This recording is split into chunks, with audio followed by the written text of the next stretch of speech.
इचलकरंजीतील तरुणाची अपहरणानंतर निर्घृण हत्या. अमर शिंदेसह तिघे आरोपी पोलिसांच्या जाळ्यात. इचलकरंजीतील 19 वर्षीय सुहास सतीश थोरात याची कागल तालुक्यातील अंजनी गावात झालेल्या निर्घृण हत्येची धक्कादायक घटना उघडकीस आली आहे. सुहास हा गुलाब पैलवान चाळ भोनेमाळ येथे राहत होता आणि बजाज शेतक शोरूममध्ये कार्यरत होता. मोटारसायकल रिपेरी करायची आहे या कारणावरून त्याचे सक्तीने अपहरण करण्यात आले. सुहासचा जीव धोक्यात असल्याची शक्यता व्यक्त करत त्याचे वडील सतीश थोरात यांनी तातडीने शिवाजीनगर पोलिसांकडे तक्रार दाखल केली. तक्रार मिळताच पोलिसांनी तपासाचा वेग वाढवला.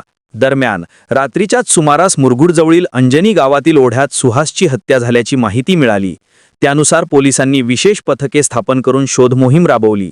पहाटेच ओंकार अमर शिंदे राहणार लिगाडे मळा, पृथ्वी चेचर आणि ओंकार कुंभार दोघे राहणार गॅस गोडाऊन जवळ लिगाडे मळा या तिघांना ताब्यात घेण्यात आले. कसून चौकशीत अमर शिंदे याने खुनाची कबुली दिली.